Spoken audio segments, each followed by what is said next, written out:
নাম ছিল আওয়ামী মুসলিম লীগ। এ দলটির নাম ছিল কি? আওয়ামী মুসলিম লীগ। তখন তারা নারায়ে তাকবীর, আল্লাহু আকবার ধ্বনি দিত, স্লোগান দিত, কিন্তু ধর্মনিরপেক্ষ মতবাদ দলীয় আদর্শ হিসাবে গ্রহণ করার কারণে নারায়ে তাকবীর, আল্লাহু আকবার এই স্লোগান তারা বর্জন করেছে।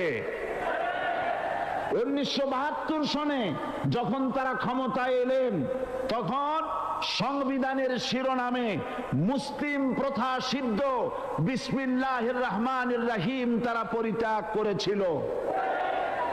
সমস্ত বিশ্ববিদ্যালয়ের মনোগ্রাম থেকে ইকরা বিসমি রব্বিকাল্লাযী খালাক রব্বি জিদনি ইলমা এটাকে তারা বাদ দিয়েছিল।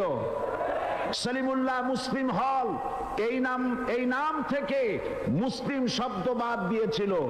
নজরুল ইসলাম কলেজের নাম থেকে